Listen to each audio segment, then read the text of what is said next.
Action Aryan EP1 जिंदा ताबूत। उत्तर भारत की हरी भरी वादियों के बीच बसा आर्यनगर नाम का शहर अपनी खूबसूरती के उरूज पर था। ठंडी सर्द रात, पर्वतों पर फैली चांद सी सफेद बर्फ और ऐसी अंधियारी रात में आसमान में टिमटिमाते सुंदर तारों की हल्की रोशनी। इस नगर के बारे में ठीक ही कहा जाता है कि सर्दी के मौसम में इस जगह की खूबसूरती का कोई जोड़ नहीं। आसमान में चमकते खूबसूरत नीले चांद को देख रोज से कुछ ज्यादा चीखते पुकारते भेड़िए खुद इस बात के सबूत थे। पर्वतों से घिरे इस आर्यनगर में हर तरफ बिछी बर्फ की चादर को देखकर ऐसा लग रहा था मानो चांद के छोटे छोटे टुकड़े जमीन पर बिखरे पड़े हों। स्वर्ग सा ये नजारा आर्यनगर के लोग कपड़ों की तीन तीन परतें पहने गर्म कंबल ओढ़े अपने अपने घरों की खिड़कियों से देख रहे थे। वहीं आर्यनगर से दूर घने जंगल में सरसराती सर्द हवाओं के बीच भेड़ियों की आवाज अब और भी ज्यादा तेज सुनाई दे रही थी। शायद उनका ये चीखना चिल्लाना सिर्फ इस रात की खूबसूरती के कारण नहीं था। वो सभी भेड़िए भूखे भी थे, तलाश में थे अपने शिकार की।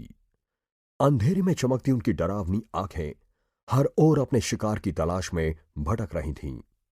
सामान्य से लगभग 2 फीट ऊंचे, लंबे और चौड़े इन भेड़ियों के नुकीले दांतों के बीच से उनकी चिपचिपाती लार जमीन पर टपक रही थी। इन भेड़ियों की संख्या लगभग 5 से 6 थी।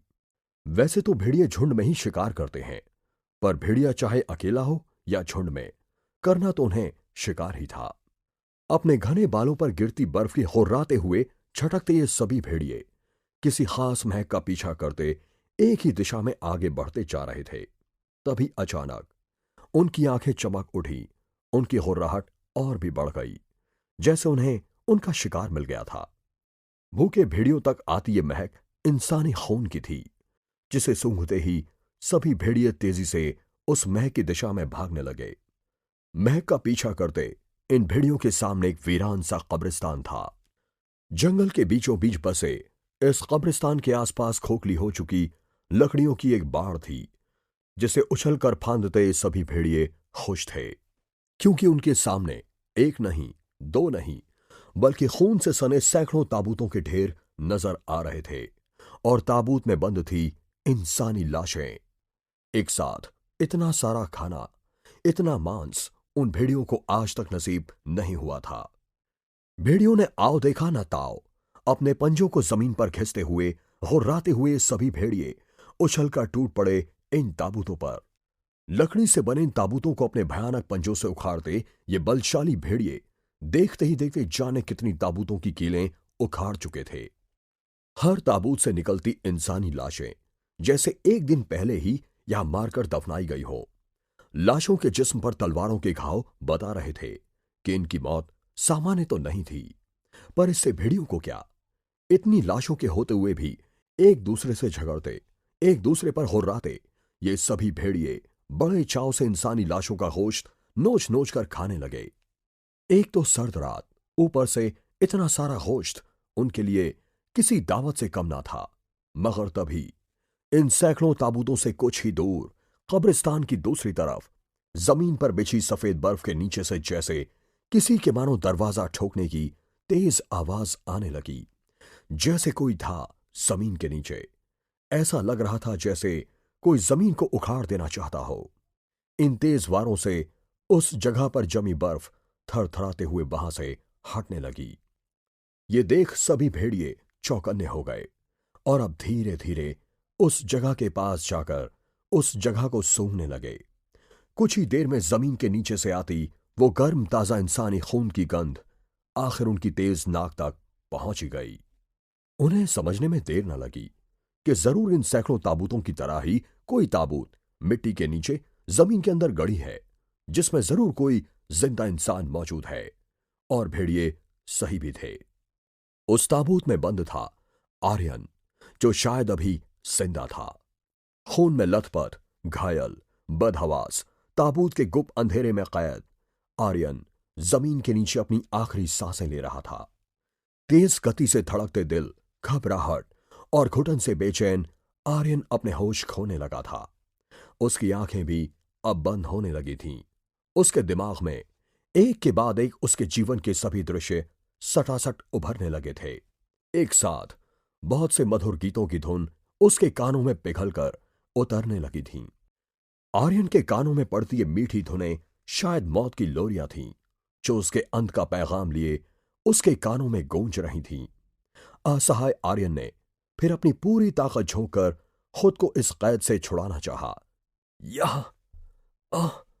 मगर उसका घायल शरीर लकड़ी के ताबूत में बंद जमीन के 2 फीट नीचे मिट्टी तले दफन था, जिससे निकल पाना उसके लिए मुश्किल था। पर ऐसी परिस्थिति में भी हार न मानने वाला आर्यन पूरी ताकत लगाकर अपने तेज मुक्कों से ताबूत खोलने की कोशिश कर रहा था।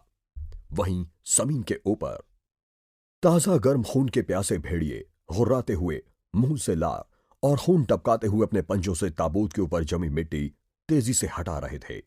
जहां आर्यन अपने आप को मौत से बचाने के लिए अपनी पूरी ताकत झोंककर ताबूत से बाहर निकल जाना चाहता था, तो वहीं खूंखार भेड़िए आर्यन के लिए और भी भयानक मौत लिए उसके ताबूत से निकलने का इंतजार कर रहे थे।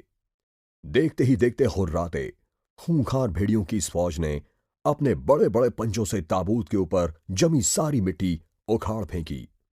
हुर्राते हुए वो सभी अब इस जिंदा कब्र के आसपास गोल गोल घूमकर ताबूत के खुलने का इंतजार करने लगे। किसी भी पल अब ये भेड़िए ताजा खून चखने वाले थे। अपने नए शिकार आर्यन को नोचने के लिए तैयार खड़े थे।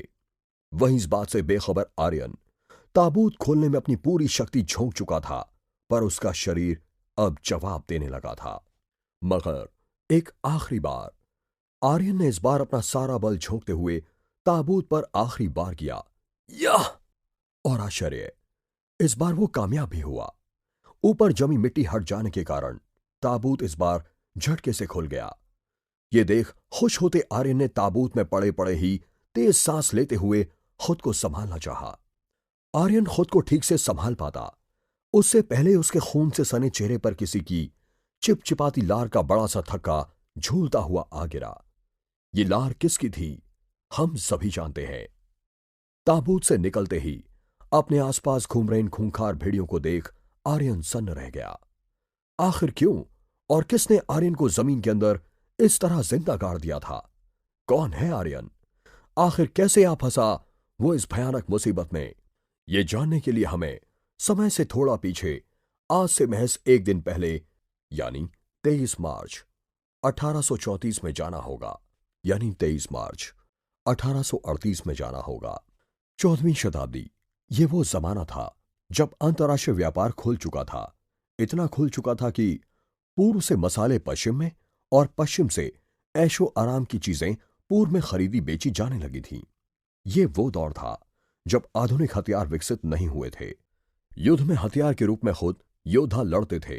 ये समय था शक्ति का, ताकत का, राजा महाराजाओं का।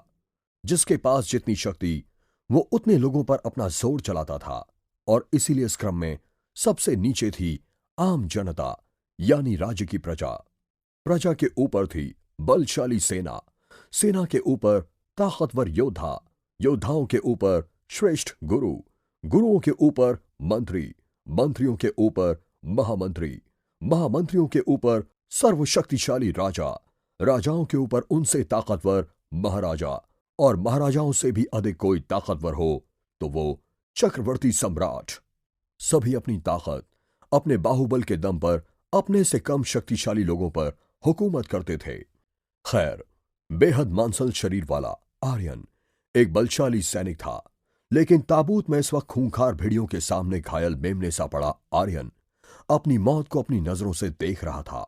वैसे आर्यन कोई मामूली सिपाही नहीं था, राज्य का एकमात्र ऐसा सिपाही जिसने महज 17 साल की छोटी उम्र में ही अपनी चुस्ती, फूर्ती और लड़ने के कौशल से सबको हैरान करते हुए राज्य की महान सेना में एक बहुत ही ऊंचा पद हासिल कर लिया था।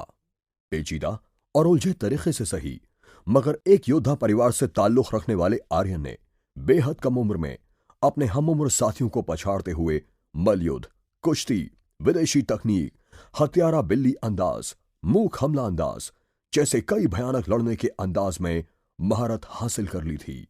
हालांकि ये बात अब कुछ ही लोगों को याद है, पर आर्यन का असली नाम आर्यन नहीं, रसिक लेले है, जिसे सेना में शामिल होते ही सेनापति ने यह कहकर बदल दिया कि रसिक लेले शय, आज से तुम्हारा नाम क्या होगा तुम्हारा नाम?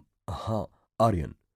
क्योंकि तुम आर्यनगर से हो, इसीलिए आज से तुम्हारा नाम आर्यन।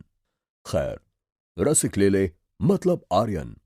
आर्यन को बेहद कम समय में उसके लड़ने के अंदाज, जीतने की उसकी जिद, कठिन नियोग को आसानी से पूरा करने के उसके तरीके को देखते हुए सेना में एक के बाद एक प्रोन्नति मिल रही थी। वो हर तरफ छा रहा था। उसका भविष्य उज्जवल था।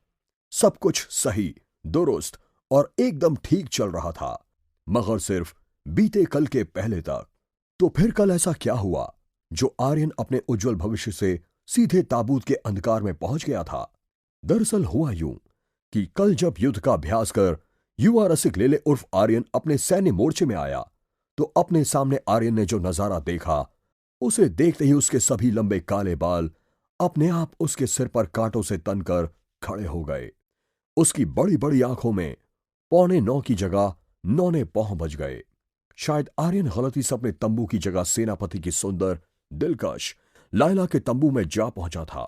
आर्यन की मौजूदगी से बेखबर लायला, जहां खास विदेश से मंगवाए बाथ टब में खुद को सहलाती हुई इस सर्द ठंड में गर्म पानी का आनंद ले रही थी, तो वहीं आर्यन इस बेइंतहाई खूबसूरत नजारे का आनंद लेने लगा। नहीं, ये गलत है। अगर किसी को पता चला, सेनापति को पता चला कि मैंने इस तरह उनकी बेटी लायला को, तो वो तो मुझे नहीं, ये गलत है। ये सोचकर आर्यन जैसे तैसे खुद को संभालकर पलटा ही था कि तभी सेनापति की सख्त पुकार आर्यन के कानों में पड़ी। आर्यन, आर्यन। दरअसल सेनापति आर्यन को अगले युद्ध की तैयारियों के लिए किसी खास कारण से ढूंढ रहे थे। आर्यन, आर्यन। सिपाहियों, अभी के अभी आर्यन को ढूंढ कर लाया जाए। अगर वो सैनिक मोर्चे में कहीं ना मिले तो उसे पहले 10 कोड़े मारे जाएं, फिर मेरे पास लाया जाए। सेनापति का यह आदेश सुनते ही सभी सैनिक आर्यन को ढूंढते हुए हर तरफ फैल गए। वहीं पकड़े जाने के डर से आर्यन का भी पूरा शरीर कांपने लगा। वो क्या करे, क्या ना करे, उसे कुछ समझ नहीं आ रहा था। और इन्हीं सब के बीच सामने गुस्से में लाल लायला आर्यन को घूर रही थी। लायला ने पर्दे के पीछे छुपे आर्यन को देख लिया था। आर्यन अब करे तो क्या करे? उसके सामने गुस्से में लाल खड़ी सेनापति की बेटी लायला खड़ी थी और हर ओर उसे ढूंढते सेनापति के भेजे सिपाही पड़े थे। आर्यन बुरी तरह फंस चुका था। क्या करेगा अब आर्यन?